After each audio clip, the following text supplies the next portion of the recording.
Shalom warga kerajaan. Kita bicara tentang movement, kita bicara tentang mentoring, dan kita tahu bahwa dimulai dari Gilgal, Kristen lahir baru, KLB. Tetapi perjalanan pada Elia dan Elisha, yaitu menuju ke Bethel. Sebelumnya, dia mencoba discourage. Hidup adalah ujian. Ujiannya apa? Discouragement. Cukuplah sampai di sana. Tidak, kata Elia. Kata Elisha, demi Tuhan yang hidup dan demi hidupmu sendiri, I will never leave you. Perkataan itu, kegigihan itu harus ada pada setiap kita. Ketika saya dilahirkan kembali 41 tahun yang lalu, saya seorang bayi. Bayi rohani, lalu jadi anak-anak, menjadi remaja, dewasa, baru jadi bapak-bapak seperti sekarang. Life is a journey. Demikian juga sampai di Bethel. Orang yang sampai ke Bethel itu secara rohani adalah KPR. Bukan kredit pemilikan rumah ya. KPR adalah Kristen penuh Roh Kudus. Either you are filled with the Spirit, baptized with the Spirit or not. Jangan nipu diri sendiri. Sebab Tuhan berkata kamu akan menerima power. Kamu akan menerima dunamis, kuasa. Bukan cuma bahasa doa, itu bahasa roh. Banyak yang mengajarkan begitu. No, kamu akan terima kuasa. Kuasa menjadi apa? Martir bagi Tuhan Yesus. Dan di Bethel ada sekolah nabi. Ada the sons of the prophet, so-called. Yaitu murid-murid. Karena itu jangan puas cuma jadi muridnya Tuhan. Elisha mengejar yang lebih daripada murid. Dia mau menjadi ahli waris daripada yaitu Elia.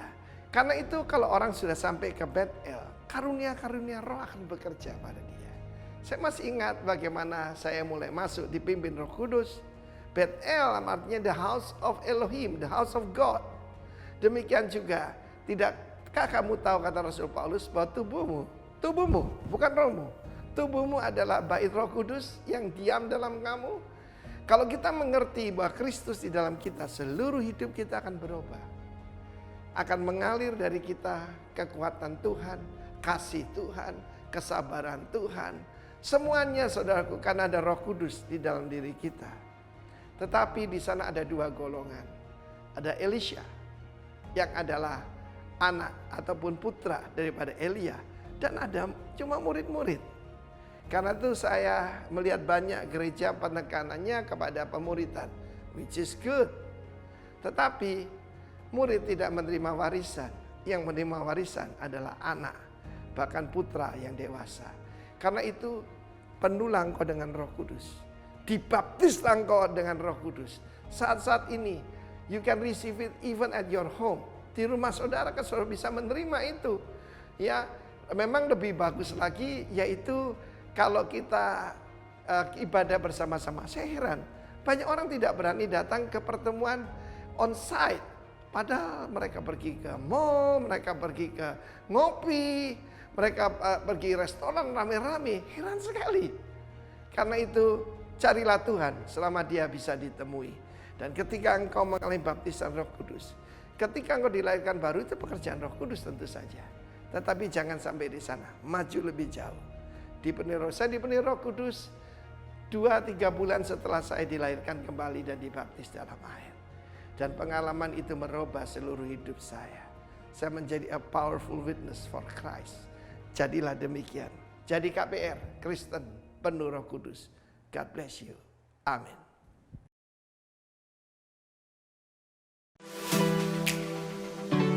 All of you have heard what he said just now. From now on, choose your best place. Chase closeness. So aku encourage kalian semua untuk berlomba-lomba nih. Ibadah kita duduk di depan semua. Karena di tempat itu, saya pastikan itu tempat terbaik dan tidak akan terganggu dengan hal-hal yang tidak esensi. Datang ke rumah Tuhan, datang ke bait-Nya dengan menaikkan ucapan syukur. Mendengarkan firman Tuhan, merenungkan firman Tuhan, dan kita berespon dengan tepat. Katakan yes pada firman Tuhan. Katakan amin pada firman Tuhan. Karena itu akan mengubahkan kehidupan kita. Firman Tuhan berkuasa dalam kehidupan kita. Jangan kiranya rasa kagum kita hilang pada Tuhan. biarlah hati kita penuh dengan ucapan syukur.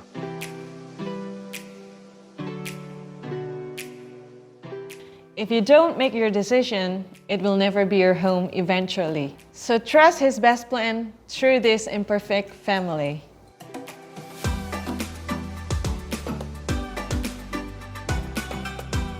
Cantik, alami, laku.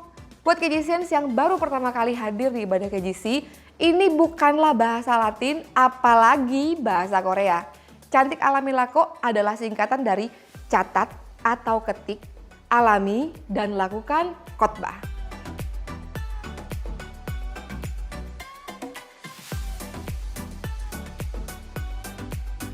Dengan mencatat atau mengetik khotbah berarti kita tidak mau kehilangan hal yang berharga itu. Kita simpan catatannya dan kita bisa baca kembali di rumah supaya benar-benar kita bisa mengalami firman lewat apa yang kita tulis.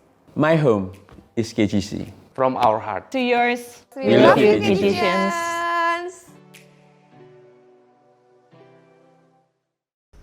Shalom generasi kerajaan, bagaimana kabarnya? Saya percaya anugerah dan damai sejahtera dari Tuhan Yesus selalu menyertai kita. Minggu ini kita sudah masuk di minggu ke-33 online service. Nggak terasa juga sudah masuk di bulan November 2020. Bulan November ini identik dengan Hari Pahlawan yang akan kita rayakan 2 hari lagi, yaitu di tanggal 10 November. Ngomong-ngomong tentang pahlawan, siapa pahlawan yang menginspirasi KJCians? Saya harap jawaban KJCians adalah Tuhan Yesus dan orang-orang di sekitar kita. Seperti orang tua, suami atau istri, atau orang-orang yang ada di sekeliling kita saat ini. Menurut saya, salah satu pahlawan dalam kondisi saat ini adalah para volunteer yang tetap melayani kita dalam recording online service. Sehingga setiap minggunya kita masih bisa menikmati online service walaupun via online. Saya percaya juga bahwa ibadah KJC selalu memberkati kita, bahkan meneguhkan iman kita kepada Tuhan Yesus Kristus. Berkat rohani ini bisa juga dinikmati oleh orang lain dengan cara kita bagikan link ibadah ini. Bagi Anda jemaat baru yang mengikuti ibadah online service kami ucapkan welcome home. Kami ingin mengenal saudara dan kami juga menunggu saudara untuk kontak kepada kami. Bisa kontak melalui komen di link ibadah ini, direct message ke IG @KGC Surabaya atau WhatsApp ke nomor berikut ini.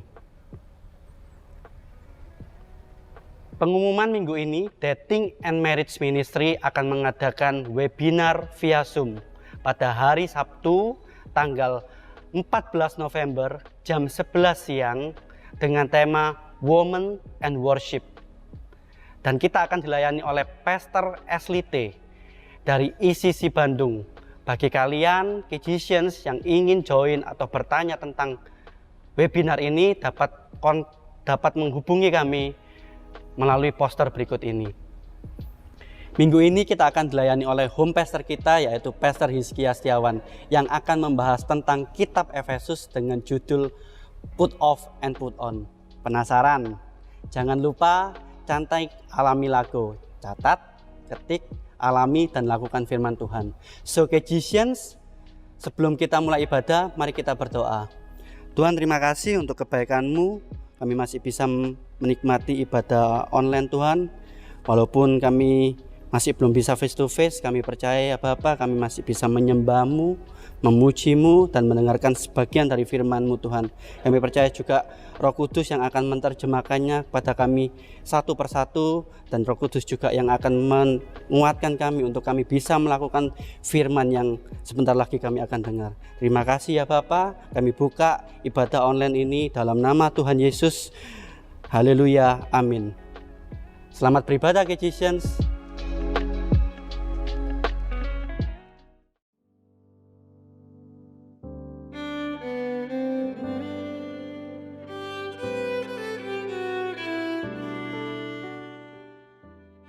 Aku Kamu Kita adalah pahlawan bagi negeri ini. Pahlawan sejati masa kini bukan yang harus pergi untuk berperang. Pahlawan sejati masa kini bukan yang harus berkacak pinggang sambil menantang. wabah, musibah, aksi, anarki bukan untuk ditakuti, apalagi diikuti. Kekacauan di sana-sini tidak untuk dinikmati, apalagi digenderangi. Aku,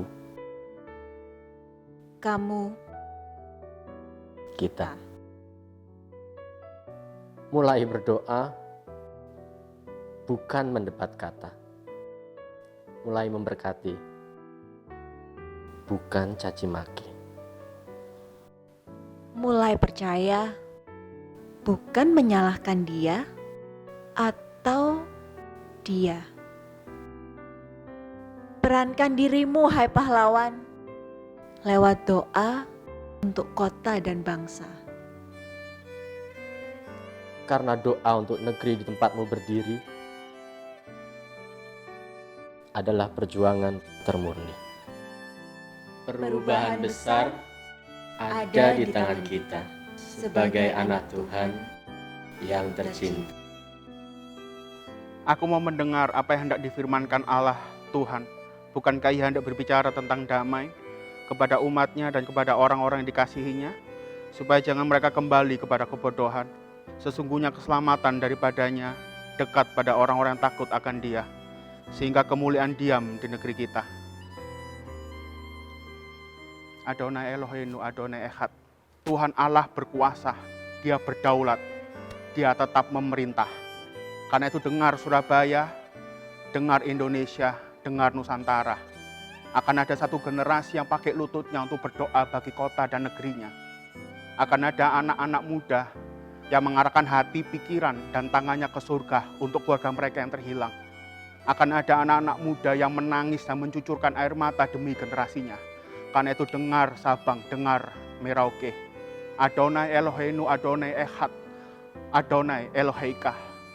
Akan ada terjadi bahwa generasimu, teruni-terunimu akan berbalik hatinya kepada kasih Kristus. Mari kita angkat kedua tangan kita berdoa untuk negeri ini, kita berdoa untuk Surabaya. Tuhan, kami percaya bahwa Engkau berdaulat penuh Tuhan. Bukan keberuntungan, bukan nasib baik, bukan nasib buruk, tapi Engkau yang berdaulat penuh atas kota ini, atas negeri ini Tuhan. Ada damai sejahtera, ada shalom Tuhan. Kasih-Mu atas kota ini, kasih-Mu atas negeri ini, kasih-Mu atas generasi ini Tuhan. Kami percaya bahwa kebenaran-Mu Tuhan, kasih karunia dan anugerah-Mu melimpah atas kami. Ada shalom atas Surabaya, shalom atas Indonesia. Di dalam satu nama, yaitu Yesus Kristus Tuhan, Raja di atas segala raja. Haleluya. Amin.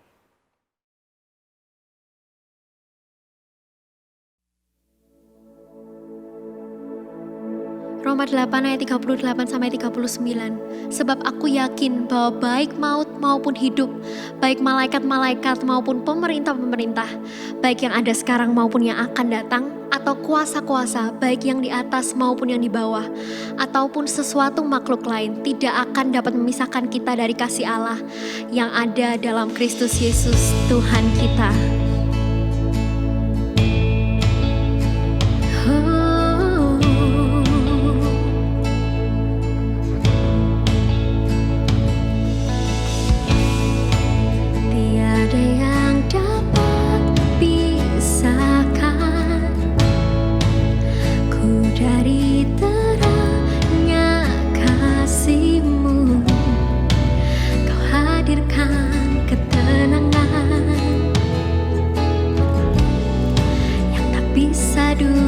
Berikan, kini Kau pegang hidupku dan Kau hapus kesalahanku. Berharganya pengorbanan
pegang hidupku,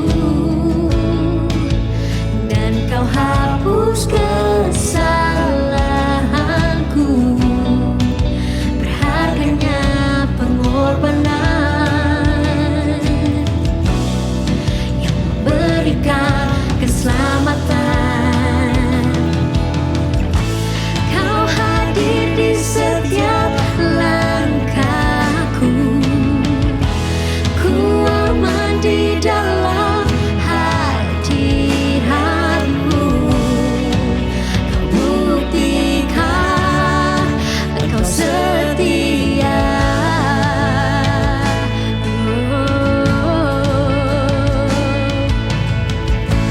Kan ku angkat tinggi tanganku, tandaku berserah kepadamu. Selamanya Engkau setia.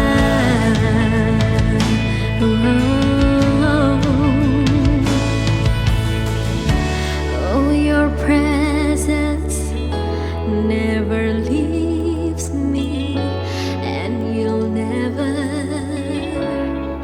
forsake me.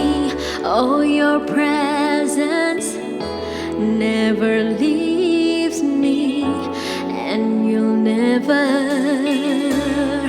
forsake me. Oh, your presence never leaves me, and you'll never forsake me.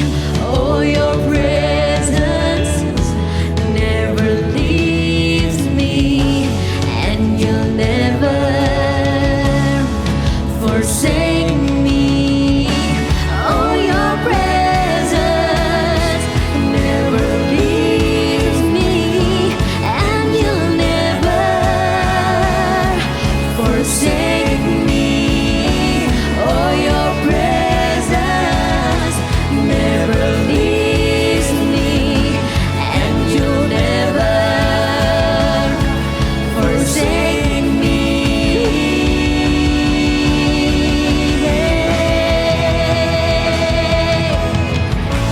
Kau hadir di setiap langkahku, ku aman di dalam hadirat-Mu. Kau buktikan Engkau setia. Kami angkat tinggi tangan kami, Tuhan. Kan ku angkat tinggi tanganku, tandaku berserah kepadamu. Selamanya Engkau setia. Oh, your presence, oh, your presence never leaves me, and you'll never forsake me. Oh, your presence never leaves me, and you'll never forsake me. Oh, your presence never leaves me, and you'll never forsake me. Oh, your presence never leaves me, and you'll never forsake me.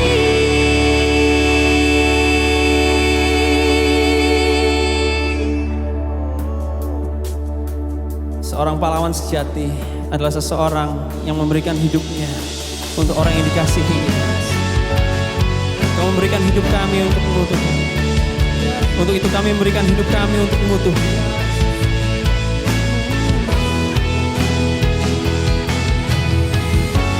Tak pernah terbayangkan, tak bisa ku lukiskan kasih yang kau berikan. Pernah aku mencari dengan kekuatanku, namun ku tak mampu. Hingga kau datang dengan cintamu.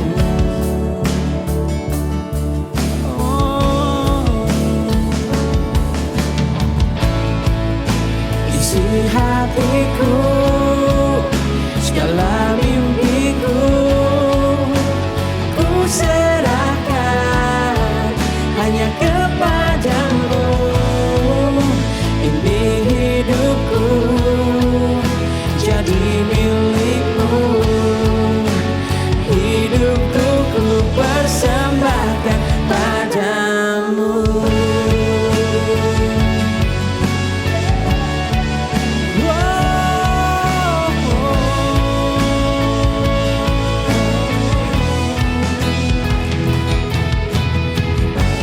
Tak pernah terbayangkan, tak bisa ku lukiskan kasih yang kau berikan.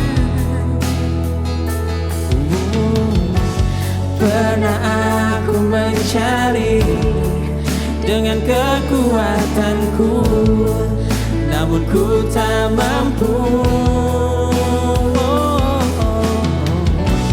Hingga kau datang dengan cintamu.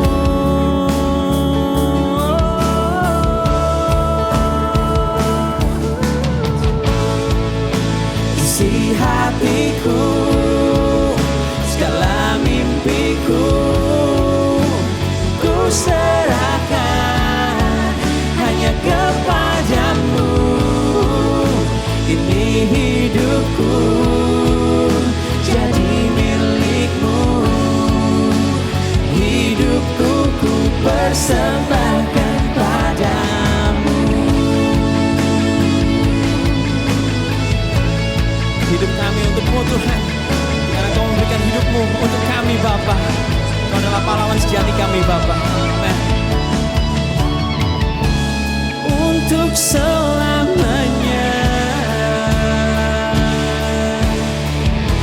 sampai selamanya, segenap hidupku hanya bagimu.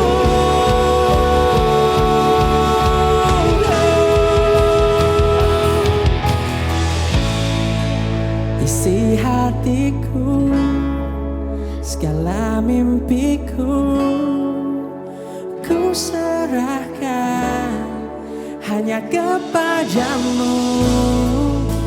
Ini hidupku jadi milikmu, hidupku ku persembahkan padamu. Isi hatiku,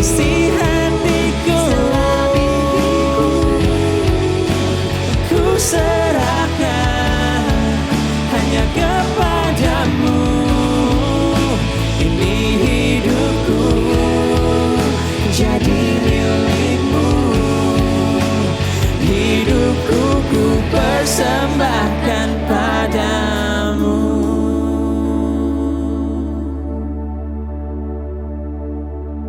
Oh, Kau Rajaku,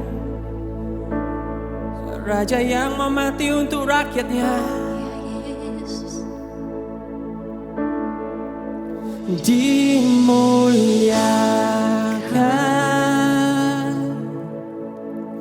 ditinggikan,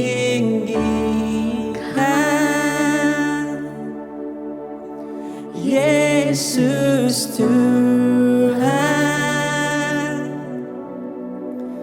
Kau Rajaku yang bertahta, yang berkuasa, Yesus Tuhan.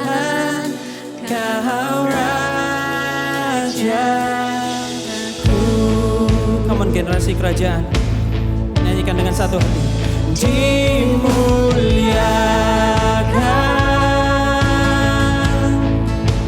ditinggikan,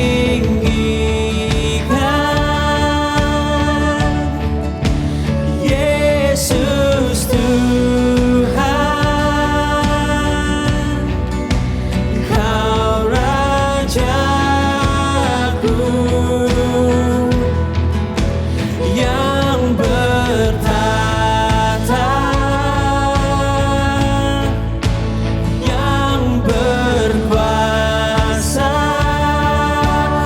Yesus Tuhan, Yesus Tuhan, Kau Rajaku.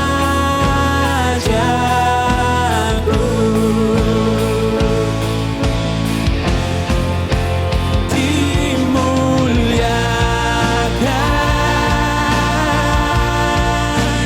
ditinggikan,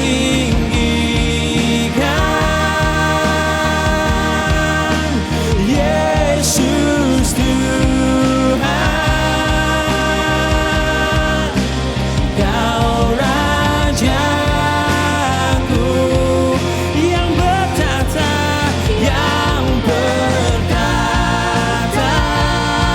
yang berkuasa, yang berkuasa. Yesus Tuhan, Kau Rajaku. Sing it up one more time, KG come on. Dimuliakan,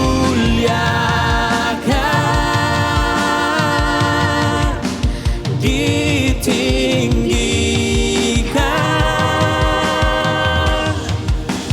Yesus Tuhan,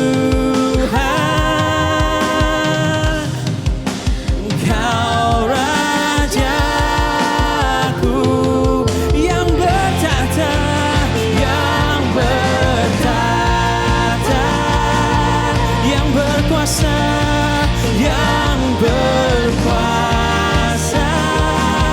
Yesus Tuhan, Yesus Tuhan, Kau Rajaku.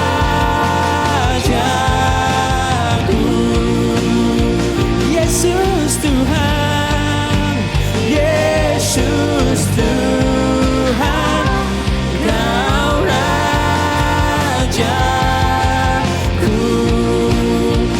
Kau Rajaku, Yesus Tuhan, Kau Rajaku.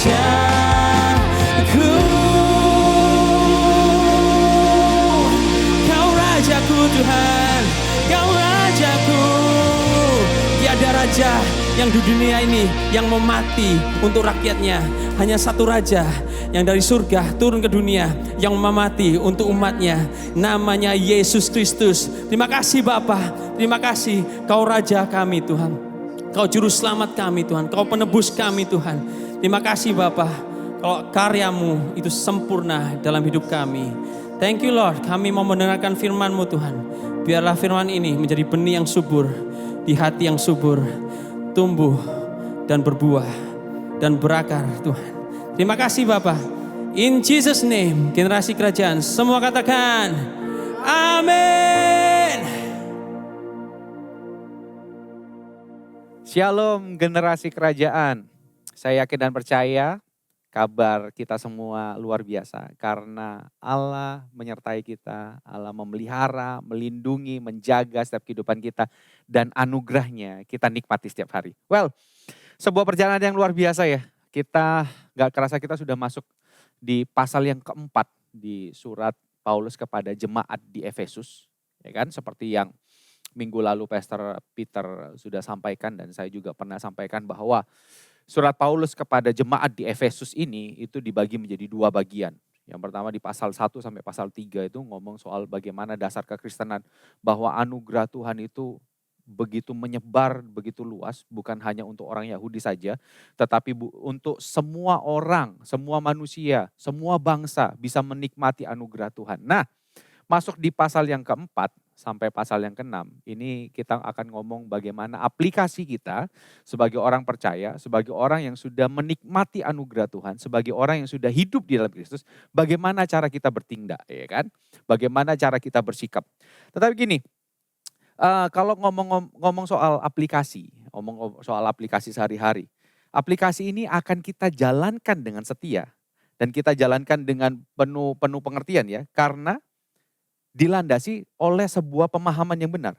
Jika kita gagal pada sebuah pemahaman, maka kita pun akan gagal dalam pelaksanaan. Jadi dua hal ini tidak bisa dipisahkan, saudara. Tidak bisa terus kita, yang penting kita aplikasi dalam kehidupan. Kalau kita menjalankan aplikasi tanpa mengerti esensi, percuma, saudara. Kita tidak akan bisa melakukannya itu dengan setia. Harus pelaksanaan harus dimulai dengan pemahaman. Kita gagal di pemahaman, kita gagal di pelaksanaan. So, jadi kita ini jadi orang Kristen, jadi orang yang percaya, jangan sampai kita sukses untuk mengerjakan tugas yang salah. Kita dengan semangat kita mengerjakan, ya pokok jadi orang yang baik aja. Tidak bisa gitu, saudara. Kita harus tahu dasarnya. Kenapa kita berbuat seperti ini? Karena dasar kekristenan itu bukan apa yang kita buat, tetapi apa yang Kristus buat dalam kehidupan kita. Dan Tuhan bekerja melalui kehidupan kita. Nah, gini saudara. Dan juga gini, kalau pemahaman tanpa pelaksanaan itu akan membawa kita hidup di dalam kesombongan. Kita tahu aja, kita ngerti aja tentang Tuhan, kita ngerti aja tentang doktrin, kita ngerti aja tentang teologi, itu akan membawa kita hidup dalam kesombongan. Begitu juga dengan sebaliknya. Kalau kita hanya, ya pokok yang penting aplikasi dalam kehidupan. Kalau kita kuat di dalam pelaksanaan tanpa sebuah pemahaman, kita akan hidup sembarangan. Kita sembarangan, wis. Pokok kerja yang kita anggap baik, justru nanti pemikiran dunia masuk dan segala macam. Karena kekristenan tidak pernah mengajarkan kebaikan, tetapi kekristenan mengajarkan kebenaran. So, hari ini dua hal ini sangat penting dan mari kita akan sama-sama belajar sehingga ketika kita tahu tentang pengertian tentang kebenaran dan bagaimana kita menyatakannya itu ketika kita di dunia, kiranya Roh Kudus selalu memimpin hati kita. Lead our heart supaya hati kita bisa selalu tertuju kepada kebenaran, menjadi semakin hari semakin serupa seperti Kristus dan membawa orang lain untuk menjadi seperti Kristus. Lead hearts, ya. So, mari kita akan bahas hari ini, kita akan membaca di Efesus 4 ayat yang ke-17 sampai ayat yang ke-24. Saya berikan kesempatan buat saudara-saudara, buat generasi kerajaan untuk membukanya. Efesus 4 ayat 17 sampai 24, saya kasih waktu 10 detik. Efesus 4 ayat 17 sampai 24, 10, 9, 8, 7, 6, 5, 4, 3, 2, 1. Oke. Saya mengencourage saudara di rumah baca ya dengan suara supaya kita karena iman itu timbul dari pendengaran ya. Pendengaran akan firman Tuhan. Ya, saya akan bacakan. Efesus 4 ayat 17 sampai 24. Demikian bunyi firman Tuhan. Sebab itu kukatakan dan kutegaskan ini kepadamu di dalam Tuhan. Jangan hidup lagi sama seperti orang-orang yang tidak mengenal Allah dengan pikirannya yang sia-sia. Dan pikirannya dan pengertiannya yang gelap. Jauh dari hidup persekutuan dengan Allah. Karena kebodohan yang ada di dalam mereka dan karena kedekilan hati mereka. Perasaan mereka telah tumpul sehingga mereka menyerahkan diri kepada hawa nafsu dan mengerjakan dengan serakah segala macam kecemaran. Tetapi kamu bukan demikian. Kamu telah belajar mengenal Kristus. Karena kamu telah mendengar tentang Dia dan menerima pengajaran di dalam Dia menurut kebenaran yang nyata dalam Yesus. Yaitu bahwa kamu berhubung dengan kehidupan kamu yang dahulu harus menanggalkan manusia lama dan yang menemui kebinasaannya oleh nafsunya yang menyesatkan. Supaya kamu dibaharui di dalam roh dan pikiranmu. Dan mengenakan manusia baru yang telah diciptakan menurut kehendak Allah di dalam kebenaran dan kekudusan yang sesungguhnya. Well, saya bisa dibilang cukup lama saya merantau, saudara. Jadi saya keluar dari rumah, saya meninggalkan rumah itu dari usia kurang lebih 15 tahun. dari kota yang nggak begitu jauh dari Situbondo. Saya asli Situbondo anyway, ya kan. Buat saudara-saudara di Situbondo, hai, putra Situbondo ini, ya kan. Jadi awalnya saya SMA saya di Jember, saya nggak begitu jauh dari kota Situbondo. Yang kedua, ketika saya kuliah, saya melanjutkan kuliah di Surabaya, di Universitas Kristen Petra. Dan ketika saya lulus kuliah, saya mulai bekerja, saya mulai merantau ke Manado dari tahun 2011 sampai tahun 2013. Nah, jadi gini, saya menarik kesimpulan saudara, dalam proses merantau ini, yang membuat kita homesick, atau kata orang Surabaya itu gak kerasan, itu adalah seperti ini. Kita gagal meninggalkan budaya, meninggalkan kebiasaan, meninggalkan kesenangan kita di kota asal, dan kita tetap membawa kesenangan itu di kota yang baru. Itu yang membuat kita homesick. Itu yang membuat kita gak kerasan. Contoh gini, waktu saya ke Manado, saya mengalami homesick saudara. Saya mengalami homesick, saya gak kerasan. Karena apa? Jenis makanannya saya gak suka pada waktu itu ya. Terus porsi makanannya, ya ampun, di Manado porsi makanannya banyak banget. Saya sampai gak habis. Dulu, kalau sekarang habis mungkin ya. Dan yang kedua, cara komunikasinya, terjadi jet lag bahasa dari bahasa Jawa ke bahasa Manado. Manado bla bla bla bla bla, ya kan? Ya kan? Jadi banyak hal yang membuat saya nggak cocok. Cara bercandanya, banyak hal yang saya nggak cocok. Kenapa seperti itu? Karena secara tubuh saya ada di Manado. Tetapi hati dan pikiran saya itu masih di Surabaya. Ya kan? Hati dan pikiran saya masih di Surabaya. Hingga akhirnya saya mencoba untuk mengubah gaya hidup saya. Saya mencoba untuk mencintai masakan Manado. Saya mencoba untuk ngikuti gaya komunikasi orang Manado, gaya bercandanya orang Manado. Saya akhirnya menikmati. Sampai akhirnya saya menemukan pasangan hidup saya, tambatan hati saya. Istri saya orang Manado, sarangnya istri. Ya kan? Jadi akhirnya saya menikmati. Sampai akhirnya sekarang kami rindu sama Manado. Saya orang-orang Situbondo dan saya rindu sama Manado. Itu kadang-kadang makanya kalau di rumah kami sering masak masakan Manado untuk mengobati rasa rindu kepada Manado. Nah, ini sama halnya dengan yang disampaikan oleh Paulus. Apa yang dituliskan oleh Paulus di Efesus 4 ayat 17 sampai 24. Itu intinya adalah supaya jemaat Tuhan di Efesus, yang ini juga untuk kita semua ya, itu tidak lagi menghidupi cara kehidupan mereka yang lama. Dengan jelas sekali caranya adalah menanggalkan kehidupan yang lama dan mengenakan kehidupan yang baru. Put off our old self and put on the new self. Mengenakan manusia baru. Ini yang disampaikan oleh Paulus. Nah, tetapi gini. Permasalahannya adalah kenapa kita nggak rela? Sebenarnya kenapa kita nggak rela melepaskan manusia lama kita? Seringkali kita tidak rela untuk melepaskan manusia lama kita. Karena apa? Karena kita sangat menikmati kehidupan lama kita. Itu yang pertama, saudara. Kenapa kita gagal untuk put off our old self? Karena apa? Kita menikmati kehidupan itu. Yang pertama. Nah, kalaupun kita melepaskannya, kalaupun kita melepaskan kehidupan kita yang lama, itu karena gini. Karena kita sudah menuai buah dari kehidupan lama kita. Dari kehidupan lama kita yang itu. Contoh nih, kita berhenti judi karena sudah kalah banyak. Benar nggak? Kita berhenti berbohong karena kita sudah ketahuan berbohong. Kita berhenti selingkuh karena kegap sama pasangan kita. Kita berhenti berzina karena kita menderita penyakit. Kita berhenti melakukan tindakan dosa. Kita mengatakan bahwa kita meninggalkan kehidupan kita yang lama karena gini. Karena kita rela melepaskan kehidupan kita yang lama karena kita takut pada konsekuensi, bukan karena kita mengerti esensi.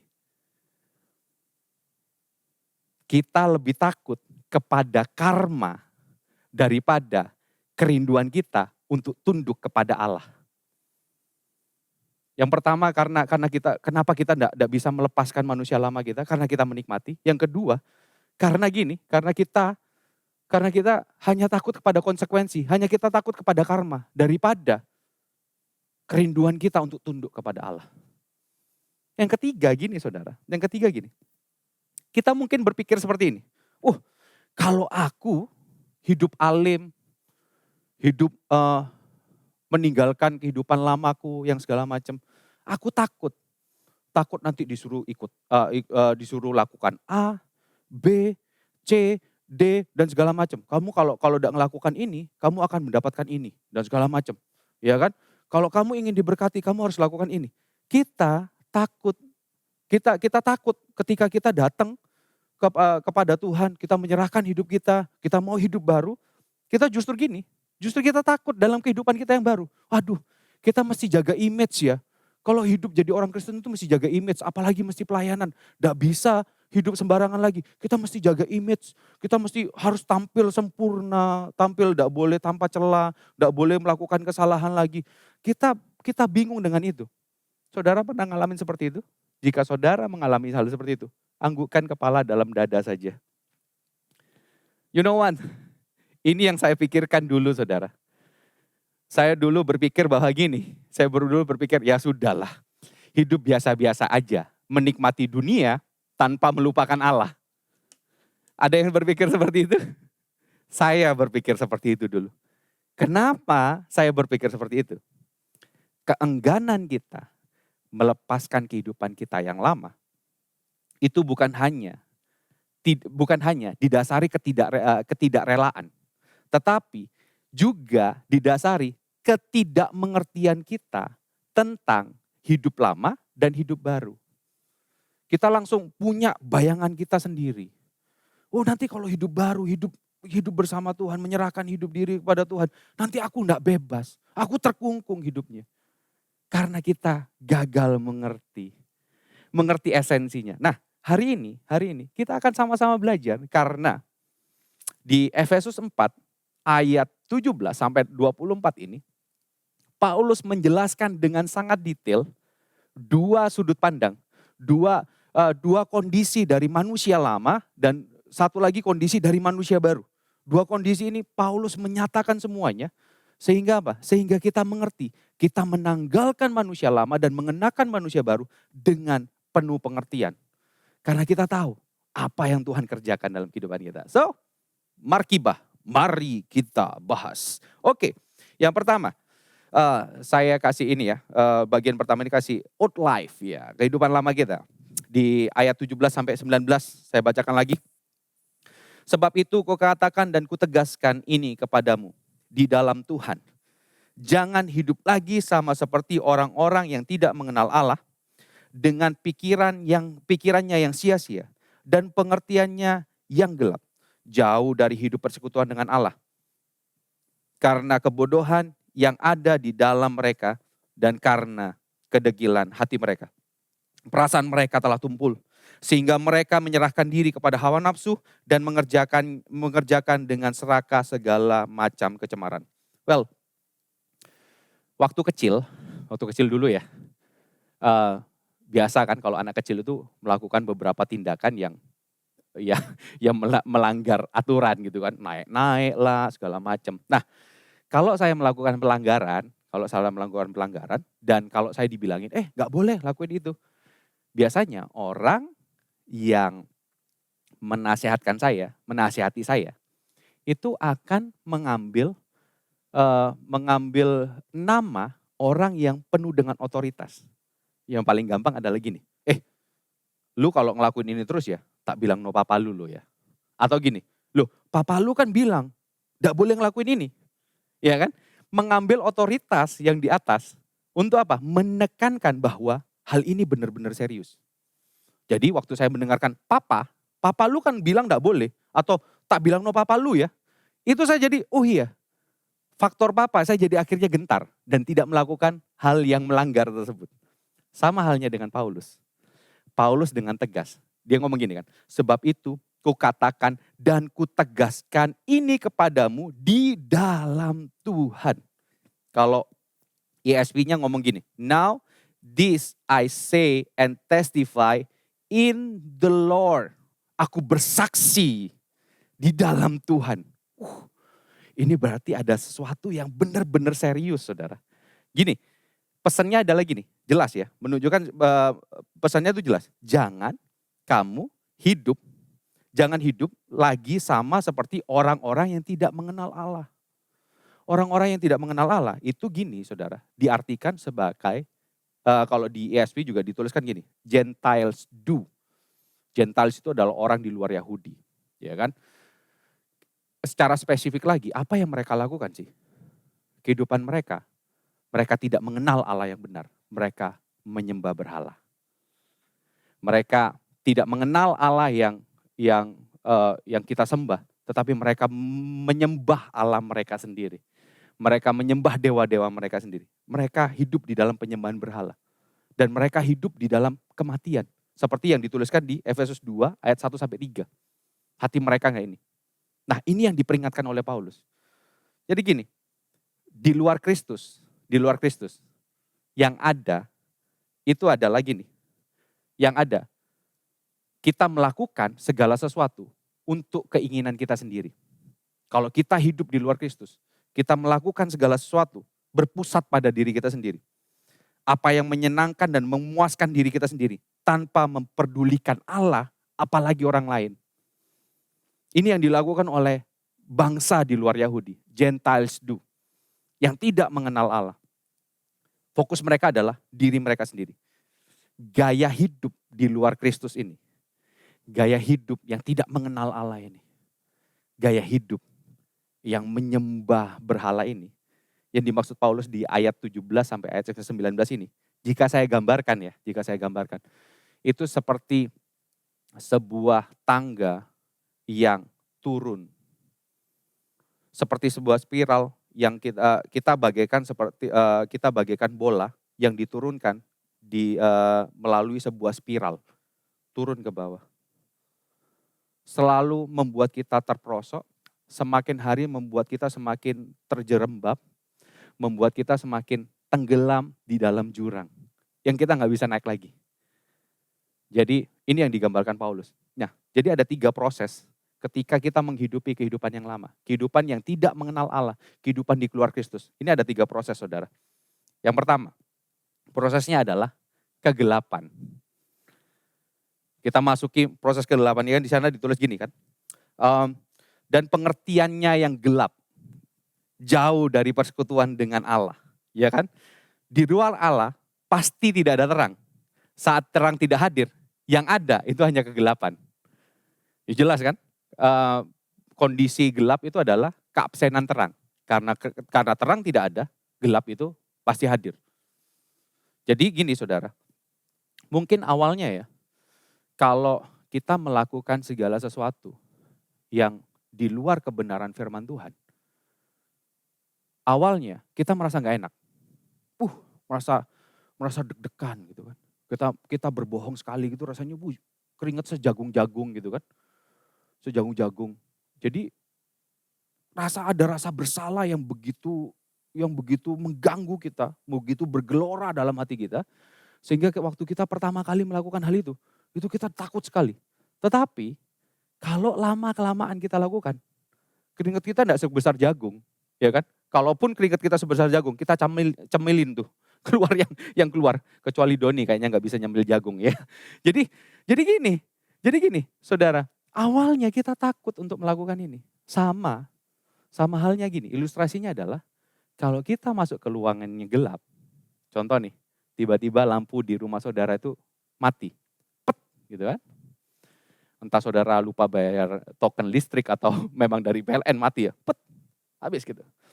Begitu dari terang dan begitu gelap gitu ya, begitu gelap. Rasanya kita nggak bisa ngeliat apa-apa, benar nggak sih? Nggak bisa lihat apa-apa, semuanya gelap. Kita mau cari senter di mana kita nggak tahu. Kita mau cari HP di mana kita nggak tahu. Mau ngambil kalau lagi di kamar mandi mau ngambil sabun yang keambil adalah sampo gitu kan. Belum lagi kalau mau ngambil apa gitu yang diambil obat pel gitu, aduh bahaya sekali kan.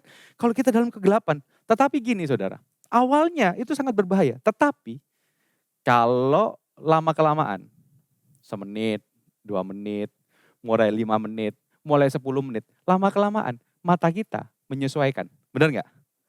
Lama-lama kita bisa ngelihat, oh nih tempatnya HP di sana. Kita bisa ngambil HP dan kita bisa nyalain senternya. Ya kan? Kita menyalakan flashlightnya, kita bisa nyalain. Oh ini ada di sana, bedak ada di sana, sabun ada di sini, dan segala macam. Kita bisa ngelihat. Karena apa? Kita sudah menyesuaikan. Sama halnya ketika kita masuk dalam kehidupan kita yang lama. Mungkin awal kita melakukan hal ini, kita derdek. Tetapi kalau dibiarkan saudara. Kalau kita melakukan pembiaran dalam hal itu, kita lakukan terus. Lama-lama kita jadi biasa.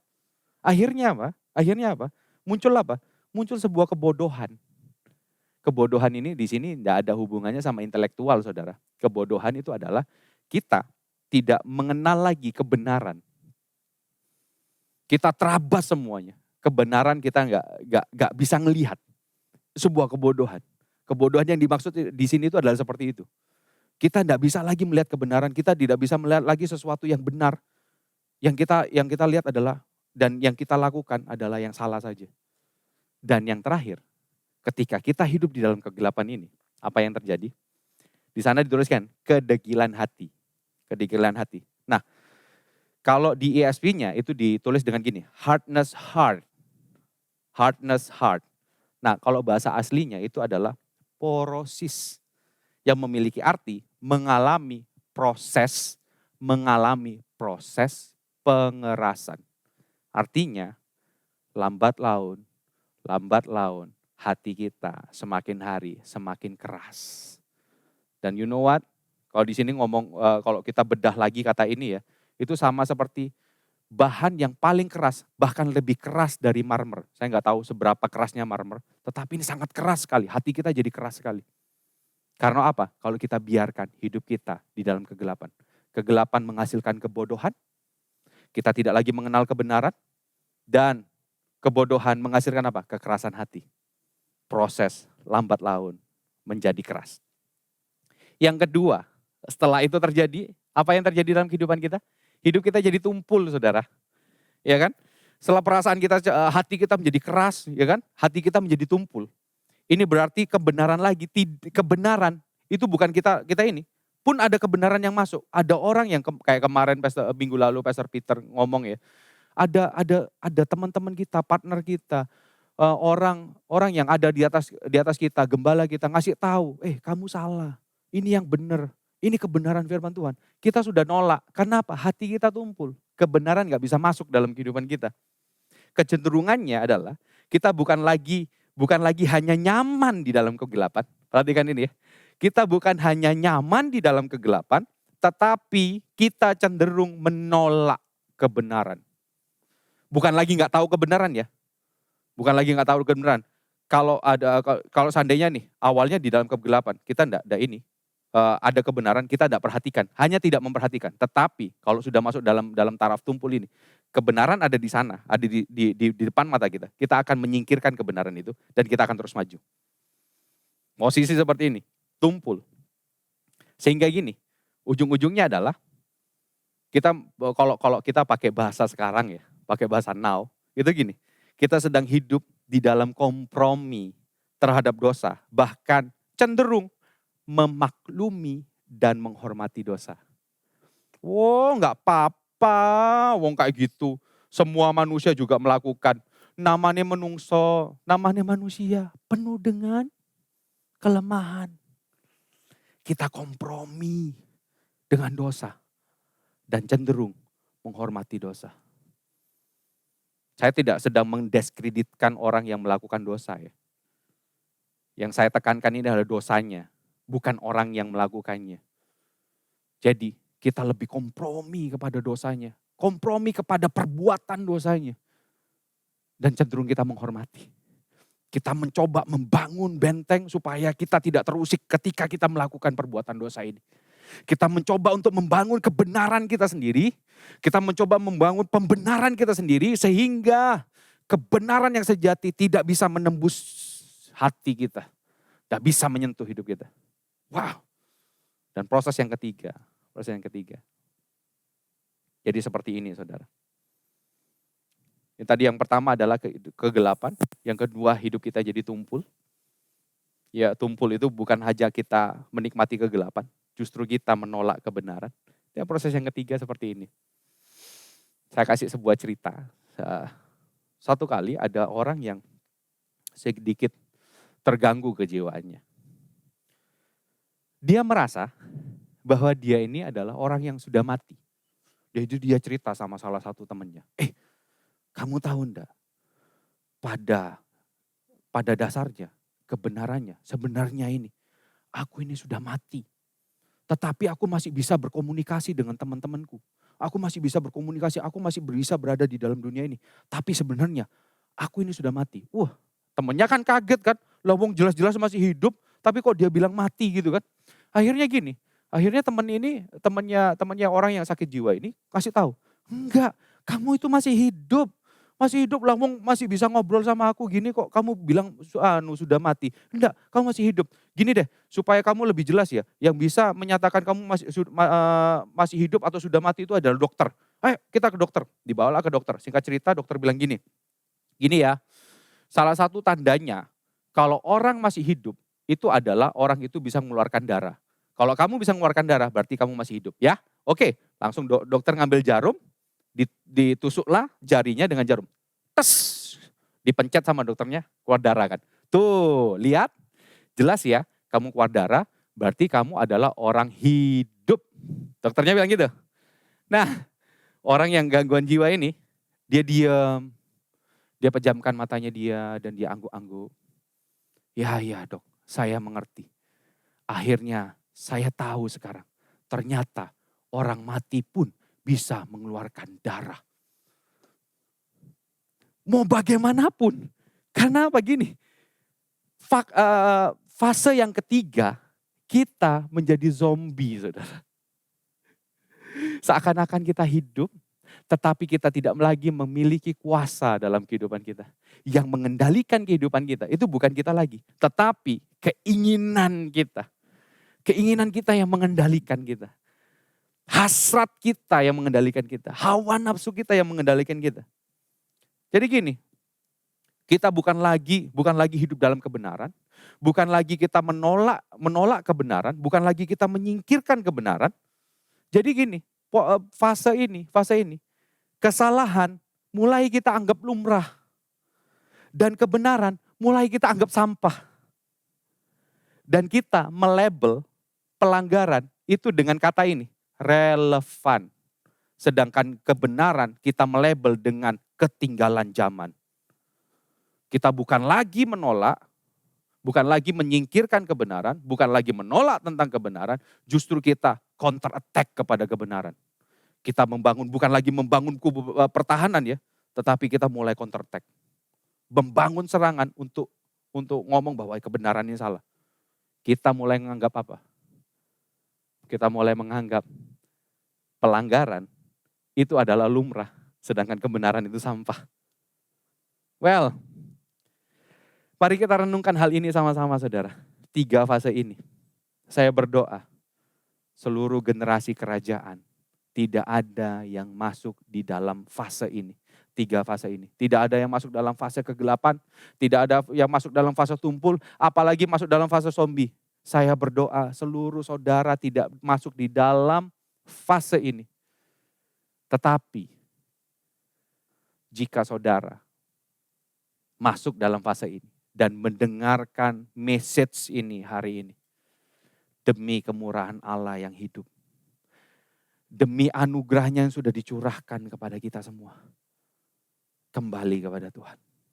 Dia yang penuh rahmat, dia bisa memulihkan keadaan saudara, apapun, sejauh apapun saudara terperosok, sejauh apapun saudara terjerembab di dalam jurang yang dalam, anugerahnya sanggup menyelamatkan saudara. Hari ini, kalau message ini, pesan ini sampai kepada saudara, sampai kepada generasi kerajaan, dan saudara berada di dalam 3 fase ini, kembali kepada Tuhan. Panggil Sang Juru Selamat kita, Yesus Kristus Tuhan. Dia sanggup menyelamatkan saudara dan memulihkan kehidupan saudara. Well, mungkin ya, Saudara ngomong seperti ini. Walah, I'm fine. No, nothing. Tidak ada yang terjadi dalam kehidupanku. I'm a good person. Aku ini orang baik, ya kan? Semuanya aku lakukan. Aku ini orang bermoral. Aku melakukan segala norma yang terjadi di masyarakat. Aku tidak pernah melanggar. Bahkan ngelanggar lampu merah aja aku nggak berani. Ke Indomaret sebelah rumah aja aku pakai helm kok. Wah, aku tidak pernah ngelanggar ini. Aku ini adalah orang-orang yang tidak pernah melanggar peraturan. Aku ini hidup baik-baik saja. Terus ngomong penyembahan berhala. Walah, penyembahan berhala. Kuno, ngomong penyembahan berhala itu kuno. Sekarang enggak ada, di rumahku enggak ada patung, enggak ada bentuk apapun, enggak ada jimat-jimat, enggak ada. Masalah itu enggak ada. Tapi gini saudara, jika saudara ngomong seperti ini, enggak ada penyembahan berhala dan segala macam. Mari kita renungkan. Berhala zaman sekarang itu beda dengan berhala zaman dulu. Berhala zaman dulu itu jelas-jelas ada bentuknya. Jelas-jelas ada ceritanya, ya kan? Jelas-jelas ada mitologinya dan segala macam. Tetapi kalau zaman sekarang, berhala zaman sekarang itu sangat pandai membuat kamuflase, bersembunyi dalam hati kita. Bahkan seakan-akan kita nggak tahu. Ingat khotbahnya Doni A2, our home preacher tentang imposter, ya kan? Ingat? Itu ada dalam hati kita. Ada dalam hati kita. Dan itu terselubung sekali. Sehingga gini, itu sangat mudah diterima dalam kehidupan kita. Sekarang gini, pertanyaannya adalah berhala zaman sekarang itu gimana sih? Definisinya itu seperti apa sih? Berhala zaman sekarang itu adalah gini, segala sesuatu yang kita nilai melebihi kita menilai Allah. Segala sesuatu yang kita taruh nilainya melebihi kita menilai Kristus di dalam kehidupan kita. Segala sesuatu. Tuhan menjadi rendah, Tuhan jadi lebih rendah dari segala sesuatu yang kita anggap nilai lebih penting. Mungkin saudara pikir, oh Tuhan lebih rendah, oh nanti dulu, gak mungkin. Tuhan selalu jadi nomor 1 dalam kehidupanku, ya kan? Oke, kalau gitu coba kita sama-sama kita renungkan hari ini. Kapan terakhir saudara memikirkan tentang Tuhan? Memikirkan tentang karyanya, memikirkan tentang anugerahnya, memikirkan tentang firman-Nya dan kebenarannya. Saya perjelas lagi. Saudara mungkin ini. Saya perjelas lagi. Apa yang mendominasi pikiran kita akhir-akhir ini? Apa yang mendominasi dari 24 jam hidup kita ya? Let's say kita tidur 8 jam, 24 dikurangi 8 berarti 16. 16 jam dalam kehidupan kita. Apa yang mendominasi pikiran kita? Jesus or our hobby? Jesus or our business? Jesus or our relationship? Apa yang mendominasi hidup kita? Kalau yang mendominasi kita selain Yesus, maka kita sedang hidup di luar Kristus.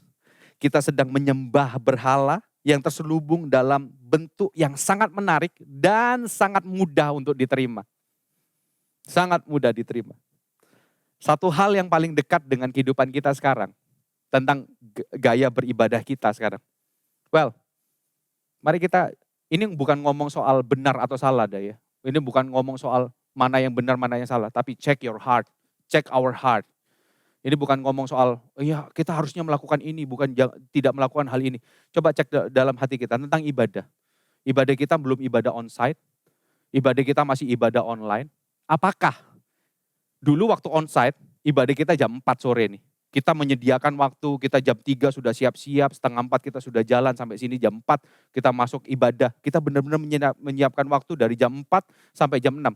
Tapi sekarang, selalu sudah online, dengan dalil seperti ini. Gak enak ibadah online. Gak bisa ngerasain. Belum lagi gini. Allah, gak apa-apa online toh di YouTube. Besok ya seisa. Ini bukan masalah benar atau salah saudara. Tetapi ngomong soal hati. Mari tanyakan dalam hati kita. Mari tanyakan dalam hati kita. Di mana kita letakkan Tuhan dalam kehidupan kita. Posisi Tuhan dalam kehidupan kita. Apakah kita menempatkan Tuhan di posisi yang benar-benar selayaknya dia berada di sana? Atau kita secara tidak langsung kita sedang mengembalikan Tuhan kembali ke kandang hewan waktu dia pertama lahir ke dunia. Mari kita renungkan hal ini. Sekali lagi, ini bukan masalah benar atau salah. Tapi cek hati kita. Di mana posisi Tuhan? Jangan-jangan secara tidak langsung kita sedang menyembah berhala. Kalau saudara mengalami hal ini, saudara mendengar pesan ini pun bentuk anugerah Tuhan dalam kehidupan kita. Kembali kepada Tuhan. Anugerahnya memuaskan saudara. Anugerahnya memulihkan saudara. Saya berdoa, Tuhan menjamah setiap hati kita. Tuhan membawa kita, mengkalibrasi hati kita. Hidup sesuai dengan kebenaran firman Tuhan. Well, bagian yang kedua tentang new life. Ya, bagian yang kedua tentang new life. Tadi tentang Paulus menjelaskan ya kan di dalam tulisannya di ayat yang 17 sampai ayat yang ke-19 tentang kehidupan yang lama sekarang adalah kehidupan yang baru.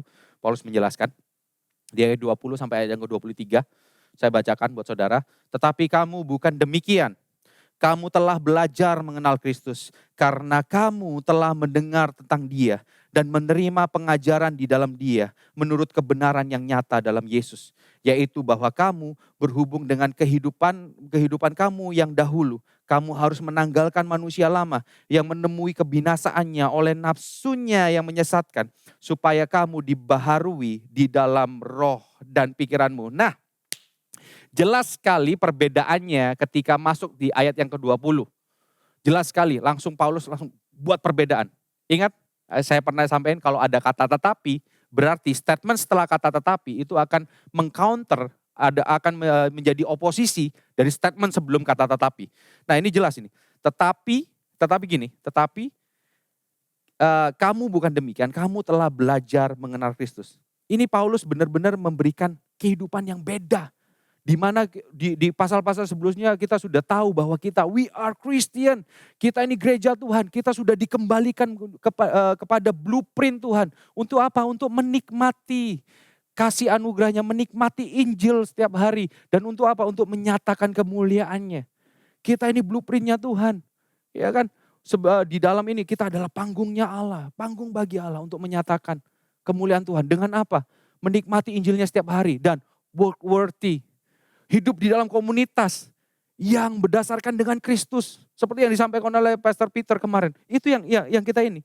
Manusia baru di dalam Kristus akan membawa kita naik.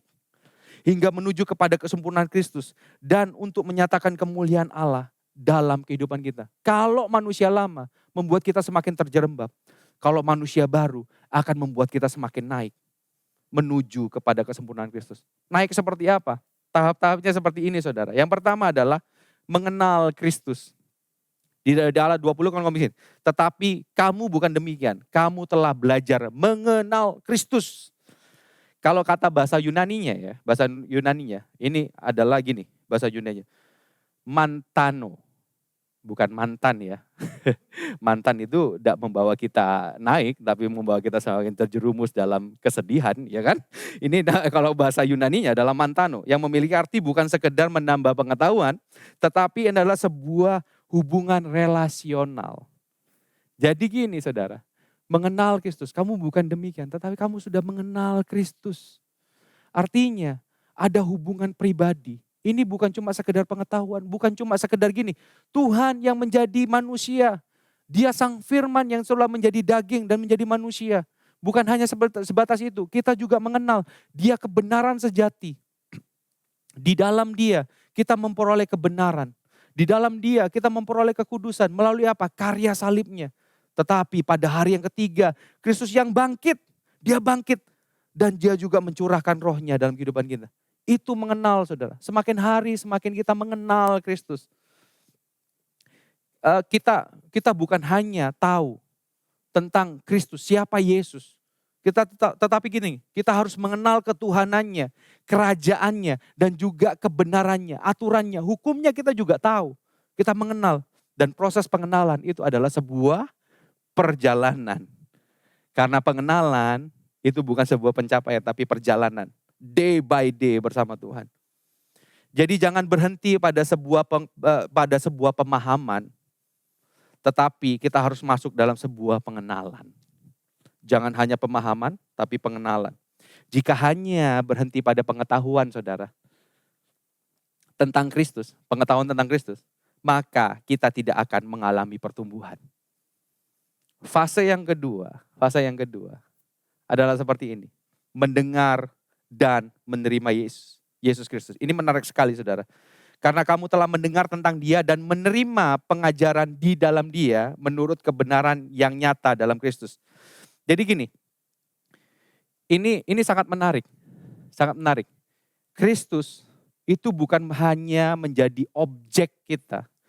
Kan kita selalu sering kan di Lead Hearts tiap hari Senin sampai hari Rabu kita selalu diingatkan bahwa hati kita selalu dikalibrasi, dipimpin untuk menjadi serupa seperti Kristus. Kristus itu menjadi objek di mana kita mengarah kepada Dia, mengarah kepada kesempurnaannya. Tetapi juga gini, Kristus juga menjadi subjek. Jadi kita berawal dari Kristus, berawal dari karyanya, di dalam Kristus kita menjadi anak Allah, dan kita menuju kepada kesempurnaan Kristus. Dan Kristus juga menjadi lingkungan di sekitar kita, atmosfer di sekitar kita, untuk kita mengalami perjalanan menjadi serupa seperti Kristus. Intinya gini, saudara,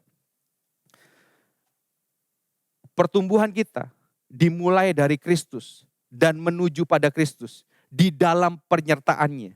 Dari Dia, untuk Dia, dan di dalam Dia.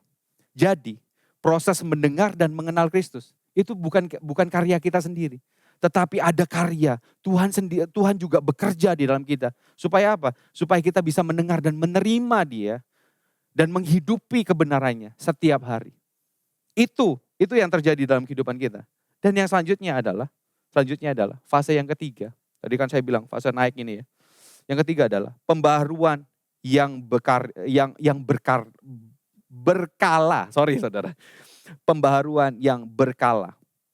Saat kita tahu betapa mulianya karya penebusan Kristus dan dikerjakan oleh Roh Kudus dalam kehidupan kita, kita mengalami sebuah pembaharuan yang day by day mengalami progres. Kita mengalami sebuah peningkatan dari hari ke hari. Kan ditulis gini, di ayat yang ke-20 di bagian akhir ditulis gini. Supaya kamu dibaharui di dalam roh dan pikiran. Di dalam Kristus, roh kita diperbaharui dan terus yang diperbaharui juga adalah pikiran kita. Dari hari ke hari kita diperbaharui. Melalui apa? Kuasa Roh Kudus di dalam kehidupan kita. Melalui apa? Kebenaran firman Tuhan yang kita baca dan renungkan setiap hari. Proses menghidupi kehidupan baru. Ketika kita menanggalkan kehidupan lama kita dan mengenakan kehidupan baru. Tidak pernah lepas dari pembacaan dan perenungan firman Tuhan. Karena dari sana Roh Kudus bekerja dalam hati kita. Jadi gini, kita ini dimampukan untuk berubah, saudara. Bahkan gini, ketika kita mengalami perubahan, bukan hanya kita dimampukan untuk berubah ya. Ketika kita mengalami perubahan, kita pun tidak tahu kenapa kok tiba-tiba kita bisa berubah. Kenapa kok kita bisa tiba-tiba bisa mengampuni, kita bisa mengasihi, kita bisa tunduk. Karena apa? Karya Roh Kudus dalam kehidupan kita. Bekerja di dalam hati kita dengan supranatural. Ketika kita benar-benar menghidupinya, terjadi progres dalam kehidupan kita. Saya yakin dan percaya ketika orang benar-benar membaca dan merenungkan firman, menguasai firman Tuhan, menguasai seluruh kehidupan kita. Saya yakin dan percaya kuasanya nyata mengubahkan kehidupan kita. Saya pun, kehidupan saya berubah. Sampai saya kalau ditanya, lu kok bisa sih kayak gitu? Tipsnya apa sih? Saya nggak tahu. Saya hanya fokus kepada Kristus saja. Saya hanya yakin bahwa Kristus ada di dalam saya, bahwa saya menuju kepada Kristus dan di dalam Dia. Dia bekerja terus melalui Roh Kudusnya. Tetapi ada kadang-kala ya, saya mempelajari beberapa hari ini, saya merenungkan dan saya juga mengalami. Ada satu sisi, kadang-kadang kita itu dibuat kaget dengan munculnya satu sifat atau sikap kita yang membuat kita, loh kok aku kayak gini ya? Loh ternyata aku masih belum bisa ngampuni ya? Oh ternyata aku ini masih emosian ya? Oh ternyata aku ini masih suka berbohong ya? Aku ini masih suka mengingini barang orang lain ya? Aku kok seperti ini masih ya? Kadang-kadang itu keluar dalam kehidupan kita. Kok aku masih tidak bisa bersyukur ya? Oh, aku tidak bisa ini ya? Kadang-kadang itu keluar dalam kehidupan kita. Itu adalah salah satu karya Roh Kudus yang memunculkan hal itu. Jangan takut saudara, jangan kaget kalau saudara seperti itu. Jangan terus terpuruk, oh ya aku masih belum sempurna. Percayalah itu karya Roh Kudus. Itu pun karya Roh Kudus yang memunculkan, menyatakan. Firman Tuhan di 2 Timotius 3 ayat 16, salah satunya gini kan. Segala tulisan yang diilhamkan oleh Allah itu bermanfaat, salah satunya adalah untuk menyatakan kesalahan. Jadi gini, ilustrasinya seperti ini saudara. Ada sebuah meja, bayangkan ya sebuah meja di ruangan yang gelap atau minim penerangannya minim. Ketika kita melihat meja itu tampak tidak ada apa-apanya, tidak ada debu, tampak kita oke, fine aja, bersih aja meja itu. Tetapi ketika ada lampu sorot, menyinari meja itu, benar-benar menyinari meja itu, kita bisa melihat debu yang ada di meja itu. Benar ya? Pertanyaannya sekarang gini. Debu itu ada waktu dalam keadaan gelap atau debu itu ada waktu disentrong? Pastinya debu itu sudah ada walaupun belum disentrong. Ketika disentrong semakin kelihatan. Nah, sama halnya dengan kondisi hati kita. Dulu waktu kita menghidupi kehidupan lama, kita menganggap itu biasa melakukan hal itu. Tetapi kalau kita disinari dengan firman Tuhan, disinari dengan kebenaran firman Tuhan, Roh Kudus bekerja dalam kehidupan kita, kita mulai menyadari, oh iya ya, ada satu hal yang masih akan diperbaiki dalam kehidupanku. Dan percayalah, Roh Kudus bekerja dalam kehidupan kita, menyempurnakan kita, memurnikan kita dari hari ke hari, memimpin hati kita kepada kesempurnaan Kristus. Itu bentuk kasih karunia Tuhan dalam kehidupan kita. Di sini, saudara, kita melihat sebuah perbedaan yang signifikan. Kehidupan lama dan kehidupan yang baru. Kehidupan lama seakan-akan kita hidup bebas, ya kan? Sekarang gitu hidup bebas, kita melakukan segala sesuatu sesuai dengan keinginan kita. Kita tidak peduli orang lain, kita tidak peduli kebenaran, tetapi ujungnya akan membawa kita kepada kebinasaan dan menjerat kita. Tetapi ketika kita di dalam Kristus, mengenakan kehidupan yang baru, kita seakan-akan dihadapkan dengan hukum Tuhan. Kita dihadapkan dengan kebenaran Tuhan, kita dihadapkan dengan kekudusan Tuhan. Kita rasa kita tidak mampu. Tapi percayalah, dari Dia, untuk Dia, dan di dalam Dia, semuanya Tuhan sudah sediakan. Dia yang mengawali pekerjaannya. Dia yang mengantar kita, membimbing kita di dalam pekerjaannya. Di dalam Dia, di dalam kasih karunia. Dia memberikan segala sesuatu. Justru Kristus memberikan kebebasan di dalam kehidupan kita. Tidak ada lagi jerat dalam kehidupan kita. So, hari ini saudara, firman Tuhan dalam kehidupan kita yang baru, Dia sebagaikan sinar, spotlight yang menyentuh hidup kita. Yang melihat bahwa hidup kita ini adalah karya Kristus. Semakin hari, semakin kita disempurnakan. Ayat yang ke-24, ayat yang terakhir saudara. Dan mengenakan manusia baru yang telah diciptakan menurut kehendak Allah di dalam kebenaran dan kekudusan yang sesungguhnya. Ciptaan baru di sini. Bayangin ya, Tuhan tidak mereparasi kehidupan kita. Tuhan tidak membetulkan kehidupan kita. Tuhan tidak akhirnya kalau reparasi itu rusak terus dibenerin kan? Apa yang diganti? Enggak. Tuhan benar-benar memberikan kita hidup yang baru. Gini ya, ciptaan baru di sini itu kaitannya dengan Kejadian 1 ayat 26 di mana Tuhan berkata, baiknya kita menciptakan manusia sesuai, serupa dan segambar dengan kita. Artinya keadaan kita di dalam Kristus itu jadi kayak gini saudara. Waktu Adam pertama kali diciptakan, kondisi Adam itu tidak berdosa sama sekali. Adam bisa tidak berdosa karena naturnya tidak ada dosa dalam hidupnya. Tetapi ketika Adam jatuh dalam dosa, seluruh keturunan manusia kondisinya adalah seperti ini. Tidak bisa tidak berdosa. Bawaannya dosa aja. Jadi kita tidak bisa kita lepas dari dosa. Ya kan? Tetapi gini, ketika kita di dalam Kristus, kita jadi ciptaan baru. Artinya, kita bisa tidak berdosa. By His grace. Dosa sudah tidak memiliki kuasa dalam kehidupan kita. Kebinasannya itu sudah nggak ada. Artinya juga gini, kita pun diberikan kuasa untuk tidak melakukan kegiatan dosa. Karena apa? Roh Kudus tinggal dalam kehidupan kita. Roh Kudus tinggal dalam kehidupan kita. Jadi saudara, dua hal ini sudah diperhadapkan dengan kita.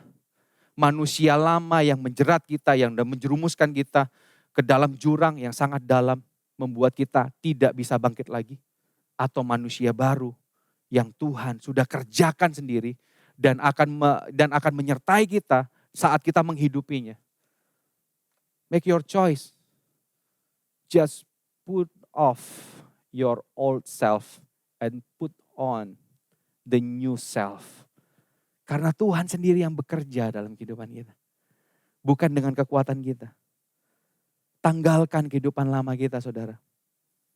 Tanggalkan kehidupan lama kita. Dan kenakan kehidupan yang baru. Tuhan nyata dalam kehidupan kita. Tidak ada kata terlambat. Tidak ada kata terlambat. Tidak ada yang tidak bisa Tuhan pulihkan. Kehidupan sebobrok apapun. Jurang sedalam apapun kita terperosok. Tuhan sanggup memulihkan kita. Tuhan sanggup menyelamatkan kita. Jangan pernah tinggalkan Allah demi dunia. Tetapi tinggalkan dunia. Tinggalkanlah dunia. Untuk hidup dan bertumbuh di dalamnya. Untuk hidup dan bertumbuh di dalamnya. Tinggalkan dunia. Saya tutup dengan ini, saudara. Saya tutup dengan ini. Jika manusia lama membawa hidup kita semakin hari, semakin ke bawah.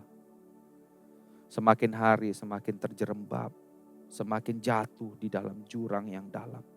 Sampai kita gak bisa naik lagi. Tetapi manusia baru itu membawa kita naik ke surga. Kita membawa kita naik untuk mengenal Kristus, mendengar Dia, menerima Dia. Dan sampai apa? Terjadi pembaharuan dalam kehidupan kita. Kita dibawa naik dari jurang yang dalam, menuju kepada kesempurnaan Kristus. Saudara tahu apa harganya? Harganya ada satu pribadi yang secara vertikal dia turun ke bawah. Yaitu Yesus. Dia yang tidak menganggap kesetaraannya dengan Allah. Dia sang pencipta menjadi ciptaan. Dia menjadi manusia. Pun jadi manusia. Dia memilih untuk menjadi hamba. Walaupun dia sudah memilih menjadi hamba, dia pilih yang paling bawah lagi. Dia mati bukan karena dia mati hebat, tetapi dia mati terkutuk. Firman Tuhan mengatakan ini, terkutuklah orang yang tergantung di atas langit dan bumi. Dia mati, rela mati untuk menebus kita semua. Dia pilih pilihan yang paling bawah. Waktu saya ke Israel, saudara, hal yang paling mengena dalam kehidupan saya ketika saya mengunjungi gereja di mana Petrus menyangkal Tuhan Yesus. Waktu saya ngelihat posisinya di mana Petrus menyangkal Tuhan Yesus, itu posisinya kurang lebih 3 meter posisinya ya. Yesus berdiri di sini, Petrus agak di bawah sini. Dan itu membuat saya, deket banget ternyata ya. Dan apa yang terjadi? Di tengah gereja itu ada sebuah lubang. Saya pertama ngeliat itu, saya nggak tahu ini lubang apa. Dan Pak Arifin menjelaskan. Kamu tahu enggak ini lubang apa?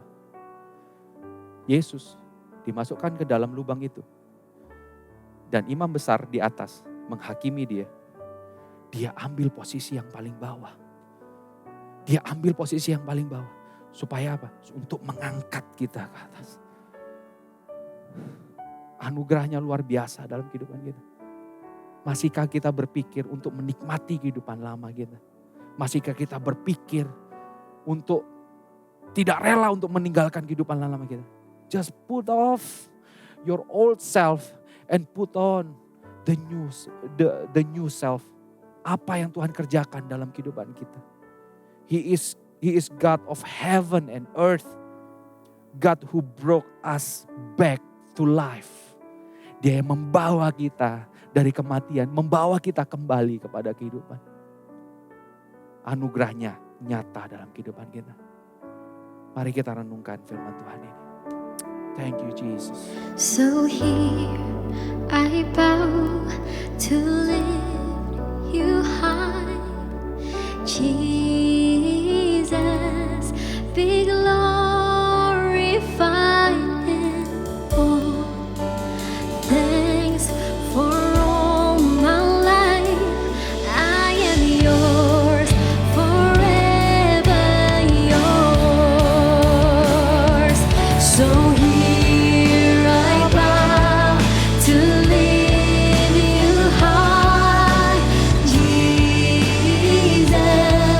be glorified in all.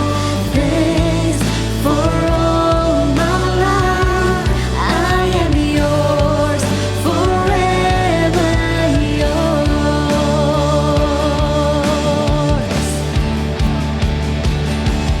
God, here and now, be lifted high. Right here and now, be glorified. God of heaven and earth, God who brought me back to life. I am yours, forever yours. Right here and now, be lifted high. Right here and now, be glorified. God of heaven and earth, God who brought me back to life. I am yours, forever yours.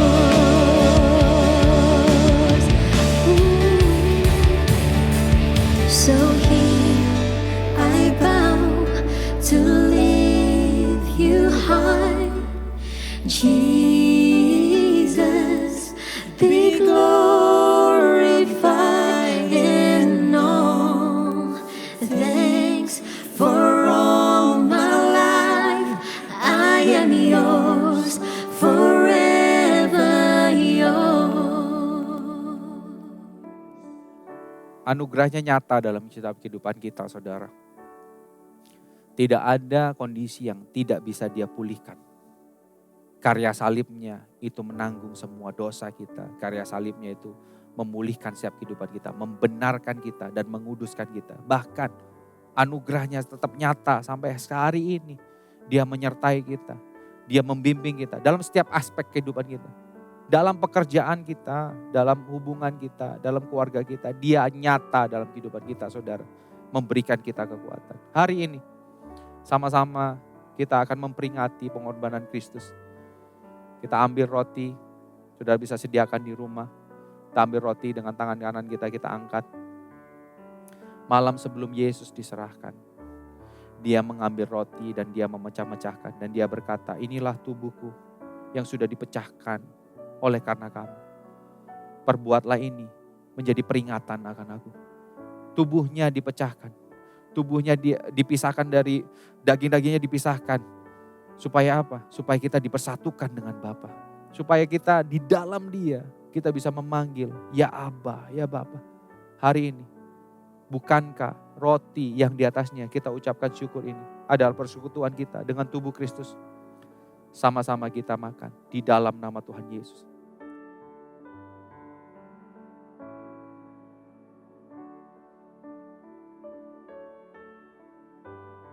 Setelah itu dia mengambil cawan berisi anggur dan dia berkata, ini adalah darahku, darah perjanjian baru yang telah dicurahkan oleh karena kamu. Supaya di dalam dia kita bukan lagi hamba tetapi kita ini anak-anak Allah. Di dalam dia, oleh bilurnya, oleh darahnya kita diselamatkan, kita disucikan. Bukankah anggur yang di atasnya kita ucapkan syukur ini adalah persekutuan kita dengan darah Kristus? Yang percaya mari kita minum sama-sama di dalam nama Tuhan Yesus. Kami mengucap syukur Tuhan. Terima kasih buat anugerah-Mu, terima kasih buat karya-Mu yang luar biasa. Engkau mati bagi kami, Engkau menebus dosa kami. Dan Engkau menyertai kami dari hari ke hari kepada kesempurnaan Kristus. Kami percaya karya-Mu terus nyata dalam kehidupan kami. Kami percaya penyertaan-Mu sempurna dalam kehidupan kami. Kami percaya kuasa-Mu bekerja dalam kehidupan kami. Membawa kami semakin hari semakin sempurna seperti Kristus. Membawa kami semakin hari semakin serupa dengan gambar-Mu Tuhan. Di dalam nama Tuhan Yesus, biarkan kami hidup di dalam kebenaran-Mu. Biarkan Roh-Mu selalu mengkalibrasi hati kami, memimpin kami hidup di dalam kebenaran Kristus. Terima kasih Bapa di sorga buat semuanya. Segala pujian, segala hormat hanya bagi nama-Mu. Berkati setiap kami, setiap generasi kerajaan, kemanapun mereka pergi, Kristus dinyatakan dalam kehidupan mereka. Karya Roh Kudus nyata dalam kehidupan mereka. Dan setiap orang yang berjumpa mereka akan memegang jubah mereka dan berkata, aku akan menyembah kepada Allah yang kau sembah. Terima kasih Tuhan, kami terima berkat ini dalam nama Bapa, Putra, dan Roh Kudus. Di dalam nama Tuhan Yesus Kristus. Haleluya, amin. God bless you, generasi kerajaan.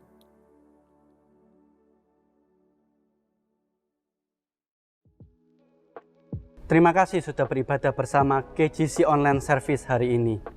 Punchline dari Pastor Hizkia tadi yaitu jangan tinggalkan Allah demi dunia ini, tapi tinggalkan dunia untuk hidup dan bertumbuh di dalam Tuhan.